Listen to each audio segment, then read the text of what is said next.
The phone vibrated between us like a live wire. Her name glowed on the screen. Not the contact name I knew, just a heart. Black. I didn't reach for it. Neither did she. We were sitting in the car, engine idling, rain tapping the windshield with the patience of something that knew it would get inside eventually. She stared straight ahead, jaw set, rehearsing something. I watched the reflection of her eyes in the glass. They weren't afraid. They were resolved. "I think we should take a break," she said. Not to me, to the dashboard, to the space between breaths. The phone vibrated again. Once, twice. I smiled before I could stop myself. A small, precise movement. Surgical. A break. That was the word people used when they wanted permission. A pause button for guilt. She assumed I would plead, that I would ask questions, that I would make it messy. Instead, I reached over, turned off the engine, and handed her the phone. "It's fine," I said. "You should answer." Her head snapped toward me. The first crack. Hairline, invisible unless you knew where to look. She didn't answer. She didn't need to. The truth was already bleeding through the seams. And somewhere in the quiet, something in me finished breaking and started sharpening. Betrayal doesn't announce itself. It leaks. It starts with absences, with late nights that feel rehearsed, with laughter that arrives too late to be spontaneous. I had noticed it all, cataloged it, filed it away like evidence I hoped I'd never need. The way she angled her phone away from me, the way she showered longer, as if scrubbing off a second life, the way my name sounded different in her mouth, lighter, disposable. I told myself stories, rational ones, work stress, distance, normal erosion. Love doesn't die loudly, it fades, that's what people say. But love doesn't leave fingerprints on glass, it doesn't flinch when you enter a room. The night I knew, really knew, I woke up to find her gone. Not at the bathroom, not pacing, gone. Her side of the bed was cold, untouched. She came back an hour later smelling like rain and someone else's cologne. She said nothing. Neither did I. Denial is a kind of anesthesia. It keeps you functional while something essential is being removed. I let it work. I kissed her cheek. I made coffee. I listened. She assumed ignorance. That was her mistake. People think silence is weakness. They confuse restraint with fear. I was learning the architecture of her lies, studying their load-bearing points. I didn't need confession. I needed confirmation. I became meticulous. I learned her routes, the detours that added minutes without explanation. I learned the rhythm of her messages, the pauses, the urgency spikes. I watched the way her shoulders relaxed when she thought she was alone. I pulled phone records at work under the guise of a billing discrepancy. Numbers repeat when you're careless, patterns form when you're comfortable.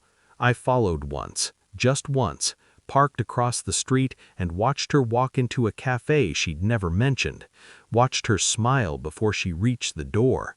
That smile hurt more than anything else. It was unguarded, earned. Inside, my pulse stayed steady. Calm is a discipline. Rage is loud. I needed quiet. I ran a background check on the number. A man, married, 2 kids, a life that fit into hers like a stolen key. I imagined her fitting herself into the gaps of his schedule, the in-between spaces. At home, I played my role, listened, nodded, let her rehearse the fiction. Every lie added weight. Every omission sharpened the edge. I ordered a DNA test under the pretense of a health study. She laughed when I told her, called me paranoid. The laugh lingered too long. The box sat in a drawer like a verdict waiting to be read. I slept less, thought more, planned everything. This wasn't about revenge, it was about balance. The email arrived at 3:17 a.m. I read it twice, then a third time slower. The words didn't blur, my hands didn't shake. Probability, 0. The child she claimed bound us forever wasn't mine. I sat at the kitchen table as dawn crept in, light slicing the room into honest angles. The world didn't end, it clarified. When she woke, I made breakfast, eggs, toast, routine as ritual. She talked about her day. I nodded, smiled, waited. After she finished eating, I slid the envelope across the table. "What's this?" she asked. "Something I needed to know," I said. She opened it, read, stopped breathing. The sound she made wasn't a sob, it was structural collapse, a building realizing gravity exists. She looked up at me, eyes frantic, words piled up behind her teeth, desperate for escape. I stood. "I already know about him," I said, calm, flat.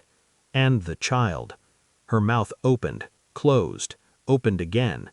"I didn't ask," I continued, "because I didn't need to." She reached for me. I stepped back. The distance was precise, measured. She begged, not dramatically. That came later. First, she tried reason, circumstance, loneliness, a story where she was the victim of time and temptation.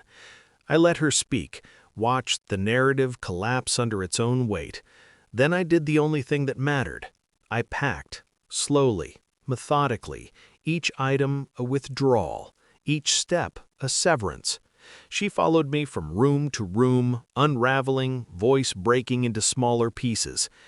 "You're just going to leave?" she asked. "After everything?" I zipped the bag. "Yes." She cried then, real tears, regret arriving late, out of breath. I handed her my phone, opened to a message thread. The heart, black. "He knows," I said. "His wife too. I sent everything." Her knees gave out. She slid to the floor, surrounded by the debris of her own design.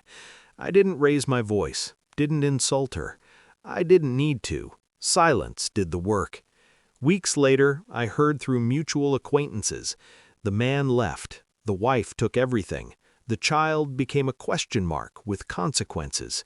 She tried to reach me. Messages, calls, apologies shaped like traps. I didn't respond. Some endings don't require witnesses. I walk differently now. Lighter, sharper. Not healed, aware. There's a difference. She assumed I'd plead for her love. I let her leave, and regret found her the moment I stopped wanting anything at all.